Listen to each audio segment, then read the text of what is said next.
Suspense. And the producer of radio's outstanding theater of thrills, the master of mystery and adventure, William N. Robeson.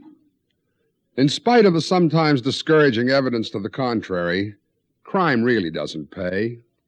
The chaser of the fast buck always slips upon the banana peel of retribution and ends up with his nose to the grindstone of penal servitude, if we may be permitted to mangle the metaphor. Upon this moral precept hangs a tale, which you are about to hear. Listen. Listen then as Jackie Cooper stars in The Amateur, which begins in just a moment. This is Frank Knight speaking for the world's most honored watch, Longines. The name Longines on the dial of a watch is an accepted symbol of excellence. Decade after decade, for almost a century, Longines watches have maintained this enviable position of leadership, winning highest honors for excellence, elegance, and accuracy in public competitions against the best of the world's watches. To wear a Longines watch marks a person of good taste and good judgment as well, for like all things of finest quality, a Longines is in the long run the most economical. Amazingly, you may own or proudly give a Longines watch for as little as $75. A Longines, the world's most honored watch, styled with distinction, cased in precious metal, promising a lifetime of faultless timekeeping. And here is a suggestion. For Mother on Mother's Day, why not a Longines watch? Your authorized Longines Whitnor jeweler will be honored to serve you. And now, The Amateur, starring Mr. Jackie Cooper. A tale well calculated to keep you in suspense.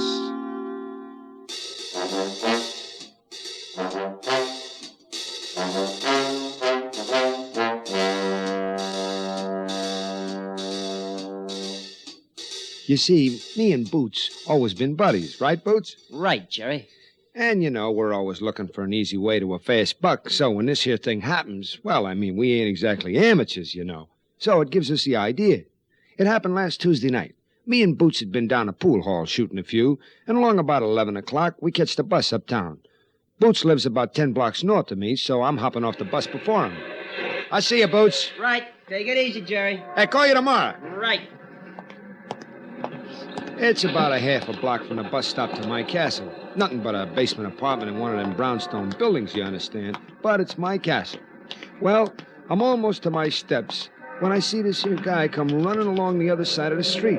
All of a sudden, he cuts across toward me, and a car comes out of nowhere, hits the guy, and clobbers him flat against the brownstone wall, almost on my doorstep. Then it backs off, and it's out of sight before I can breathe twice. Hey, you all right, mister? Hey, fella. The guy was dead. What happened down there? A hit and run. I'll call the police. Okay. All right, stand back, everybody. Now, don't touch nothing till the law gets here. Where did he come from? The neighborhood was turning out like it was a block party or something. I guess when a thing like this happens, you can't keep them away. Curiosity, maybe a little sympathy, I don't know. Anyway, about 5 minutes later, up comes the cops. All right, come on, move back now. Stand back, everybody. Stop shooting. Look, anybody see this happen? Yeah, I did. I saw the whole thing. Yeah, what's your name? Malloy, Jerry Malloy. You get the license number?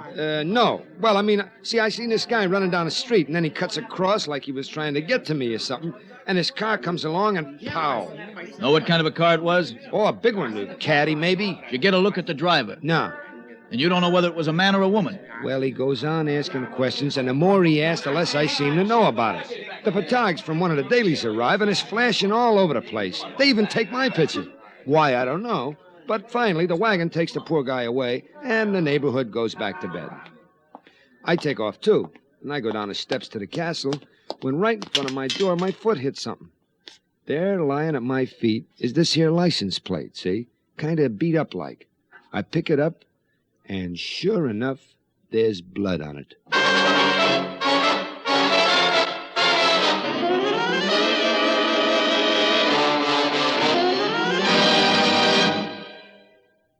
In a moment, we continue with the second act of Suspense. What are the little-known facts behind the unflattering page one headlines about Bing Crosby's boys? Who do they blame for all the criticism that's been coming their way lately? How do Bing's 4 sons feel about their strict toe-the-line upbringing? Are they doing anything to live their own lives successfully? without benefit of their famous father? In May McCall's magazine, get the answers to these questions in a revealing, frank story about the private life problems of Bing and his boys. Also in May McCall's, find out about the immensely powerful woman behind the throne of England, Marina, Duchess of Kent. Learn how her influence resulted in Queen Elizabeth's marriage to Philip, ended Princess Margaret's romance, prevented a great court scandal.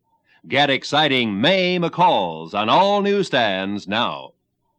And now, starring Mr. Jackie Cooper, Act Two of The Amateur.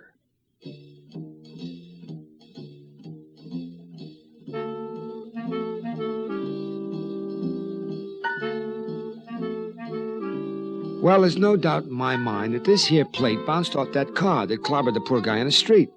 My first impulse is to hightail it down to the police station, turn in the evidence. But I decided to call my buddy first and tell him about all the excitement and see if he'll go with me. Boots says to stay put, he'll be right over. And you seen it all, Jerry? Yeah. The cops don't know about the license plate, huh? No, of course not, you dope. I found it after everybody'd gone. But it was a big car, huh? A caddy, maybe? I think so. It all happened so quick. But it was a big-looking car, kind of prosperous. Oh, yeah, I'm sure of that. Did you get a look at the driver? Look, Boots, the cops already asked me all that. Come on, let's go. Oh, wait a minute, Jerry. I got an idea. Like what? Well, I've been thinking about it since you called me. We might be able to promote ourselves a little dough. Dough? Big car, rich man, maybe. Rich enough to want to buy his way out of a hit-and-run rap. You mean blackmail a guy? No, not blackmail. Just a sale. We got something he'd be mighty glad to have. We sell it to him. Deal's closed. I don't know. This is evidence. We ought to take it to the cops. If he's just rich, this ought to be worth a couple of grand to him.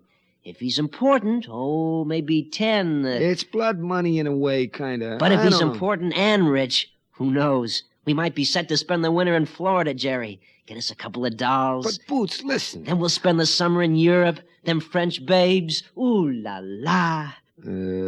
How are we going to find out who he is? Trace the plate. Now, only the cops can do that. I got a friend, Andy. He can find out for us. Suppose he gets suspicious. No, not Andy. Look, let me handle it, huh? Don't go to the cops till we have a chance to see if it works, okay? Well, okay. We're gonna be up there, Jerry. Them little jobs we pulled from time to time, peanuts compared to this. Yeah, but they were safe. You want to be an amateur all your life? This'll make a pro out of you. Set us up for a good long time. Well, okay. That's the boy. I'll drop around the garage tomorrow after I talk to Andy, okay? Yeah, okay.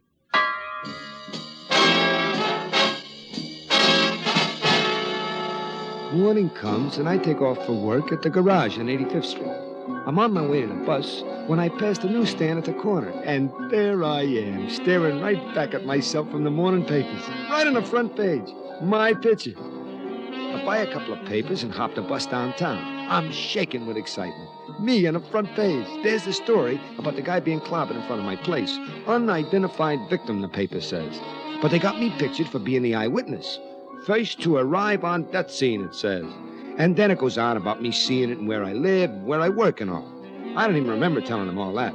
But, boy, the picture sure came out good. Well, I get to the garage, and I'm a celebrity. All the guys have seen the paper, and the boss says it's $1,000 worth of advertising for the garage, and he tells me to take the day off. So I'm just about to leave and go see Boots when there's a call for me. So I take it in the office, and it's this guy. Hello, Mr. Malloy. Yeah? I read in the paper this morning that you witnessed the tragedy on 110th Street last night. Who are you, a reporter? No, but you might give me some information. I told the cops all I know, which wasn't much. The paper says you were the first to reach the victim. Yeah, that's right. And it happened right in front of your apartment? Hey, what is this? I'll come right to the point, Mr. Malloy. I was wondering if you might have found something. What do you mean? Something I might be interested in having back. Oh? Did you find something? Maybe. You know it's missing, huh? Yes. I'll be willing to pay. Well... Then you do have it. Maybe. Where can I meet you? Well, I got the day off. I'll pick you up any place you say. Make it 1 o'clock. Corner of Broadway and 96th. I'll be there. I'll be driving a dark green Cadillac. Okay. 1 o'clock. I'll recognize you from the paper. Well, things was happening even faster than we could have planned. I wanted to give myself time to see Boots and talk it over with him. It's great. Great. Right in our laps. Maybe. Now, don't take the plate with you. Talk terms first. Size him up. Yeah, he sounded kind of educated. Or high class like. He's probably a millionaire, scared silly about a hit-and-run rap. Now, play it cagey. You got him right in the palm of your hand. Remember, he looked you up, so he's scared. You can make your own deal. Yeah. I'll wait for you down the pool hall. Okay, I'll see you there as soon as I'm finished.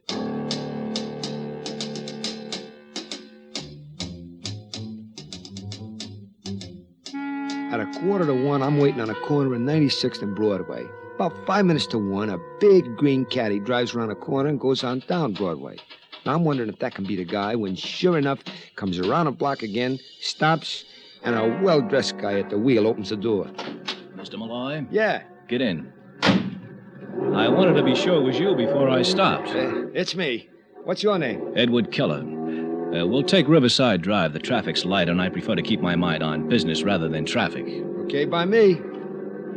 He's not a bad-looking guy. About 45, maybe. Dressed to the teeth. And sort of high-class look about him. I feel sort of shabby next to him, in spite of I'm wearing my best suit. But I got the upper hand no matter what. Well, we hit Riverside Drive, the traffic thins out, and he looks over at me. I took a long chance you might have found what I want. Kind of coincidental, ain't it? Quite. I may as well be frank, Malloy. If the police had found that, it could have put me in a very serious position. You're telling me. But as it turned out, you found it and kept your mouth shut. I'm willing to pay for that service and for your silence afterwards, of course. Sure. Package deal. Package deal. I'm wondering, though, how come you thought I had it? You were the first one to reach the victim. Yeah. And the newspaper story made no mention of the police finding it. Fat chance. Landed right in front of my door. That's almost incredible. I don't know. You hit him pretty hard. I what? You really clobbered that guy. I mean, it's a wonder you didn't lose a fender, too. What are you talking about? The accident. Your license plate. You're not making sense. Well, neither are you. You trying to back down or something? I don't know what your dodge is, Malloy, but don't now, think listen, that I you can... ain't dodging. You are. You want to buy back your license plate, or don't you? I'm not interested in any license plate. I want that $100,000 worth of heroin the man was carrying.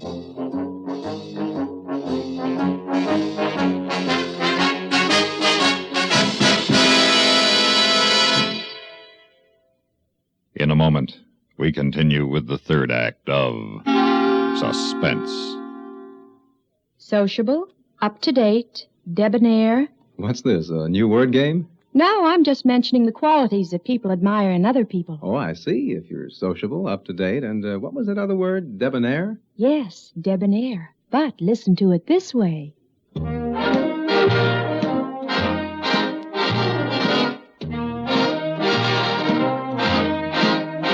Be sociable, look smart, keep up to date with Pepsi. Drink light, refreshing Pepsi. Stay young and fair and debonair. Be sociable, have a Pepsi. Notice how many of your friends are serving Pepsi-Cola these days. It's the up-to-date refreshment. Be sociable, serve Pepsi. And now, starring Mr. Jackie Cooper, Act 3 of The Amateur.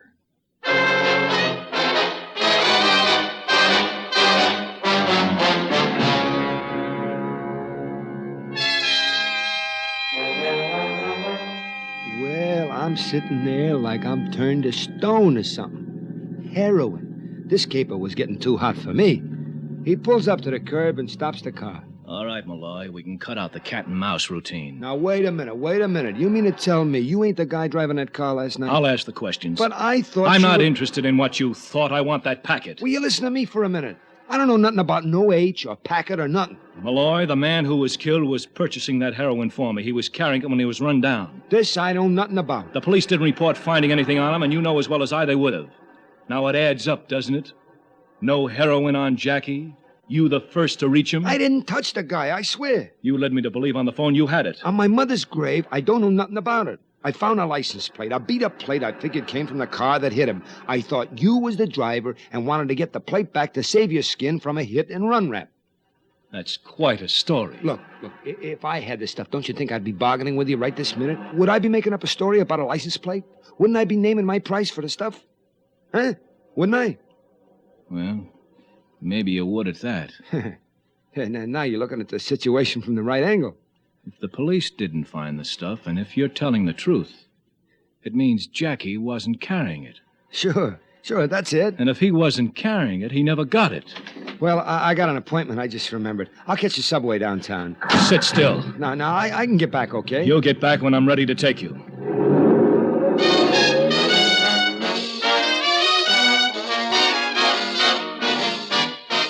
We start back uptown. This guy's really sore, but not at me. That I'm sure of. When we get to 106th Street, he pulls up in front of an apartment and stops. We're only 4 blocks from my place. He gets out and motions me to go ahead of him. We walk up the steps to a foyer. He rings a bell in a sort of rhythm, like a code or something, and after a couple of seconds, a buzzer opens the door. Well, we take an elevator to the 3rd floor, and when the door's open, he steps out into a little hall with one door in it. Keller goes through the same ringing bit, and the door opens a crack. What do you want, Keller? I want to see Giacomo. He's not here. I'll wait. Who is this punk? Never mind. They'll come back later, huh? Come on in, Keller. Take off. The room's dark. Not pitch dark, but gloomy kind of. The voice comes from a big fat guy sitting behind the biggest desk I ever seen. Sorry about Jackie, Keller. I'll bet you are. Who's this? The man who saw Jackie get hit. Oh? Bringing him here wasn't very wise. I want to get something cleared up. Indeed. What did you pull on me last night? I don't think I like your tone, Keller. What do you mean? Jackie didn't have the stuff or the money on him when they scraped him off the sidewalk. Oh? How do you explain that? Why ask me? Because I think Jackie gave you the money, but you didn't give him the heroin. Really, Keller? What do you take me for? Jackie never showed up last night. What? I was expecting him. As a matter of fact, I inconvenienced myself waiting for him. Then this morning we read of his demise. I presume he was on his way here when he was hit. Then why didn't he have the money? $100,000 in cash. The papers would surely have latched onto that. Why don't you ask your friend here? Wasn't he the first to reach Jackie? Now, wait I'm a really minute. annoyed with you, Keller. We've been dealing with each other for years, and you let a punk like this pull the wool over your eyes. You come in here accusing me. Take it easy, Giacomo. I don't know nothing about any $100,000. Let me handle this, Keller. If he's got the money, I'll find out my own way. I'm afraid not. It's become my concern now. What do you mean? I mean I can't have a punk like this knowing about my operations here. Take him down to the garage. We'll find out what he did with your money during the ride. Ride? Hey, you guys kidding or something? Wait a minute, Giacomo. I'm not so sure that's the right way. It is the only way. I have to protect my interests. And yours as well. If you know what I mean.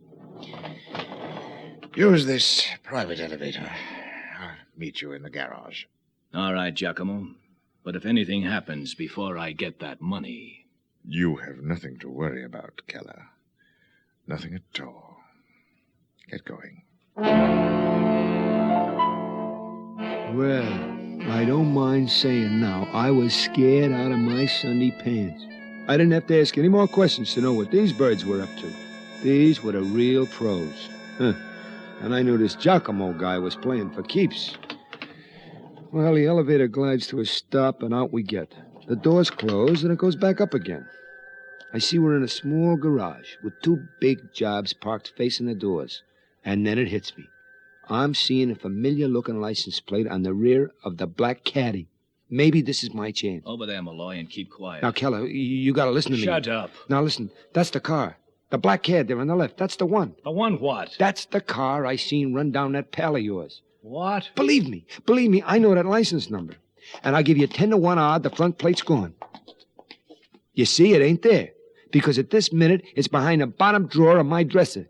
Don't you see? I've been leveling with you. Yes. I'm beginning to see a lot of things. This schmo Giacomo rode down your pal with his own car. Look at them dents in the bumper. Uh-oh. Keep out of the way, Malloy. I've got a little matter to take up with Giacomo. But watch out. He's got his goon with him. Well, Keller, why aren't you in the car? Which one, Giacomo? The one you murdered Jackie with? Boss? No. No, the other one.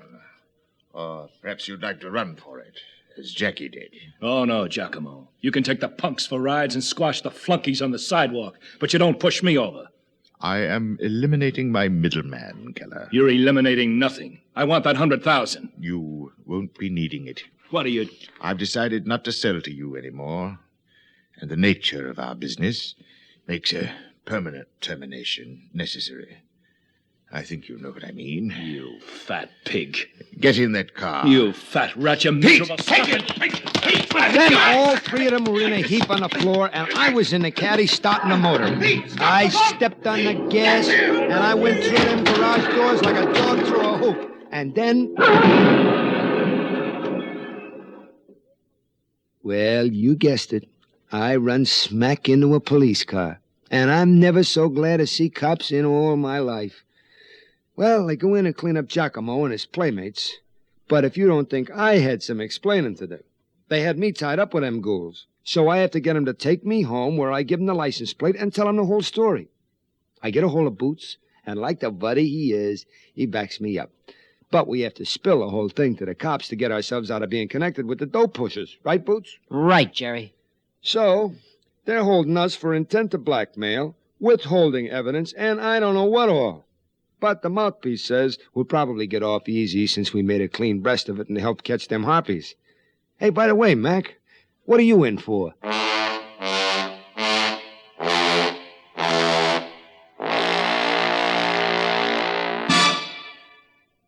Suspense, in which Jackie Cooper starred in William N. Robeson's production of The Amateur, written by Robert Geron.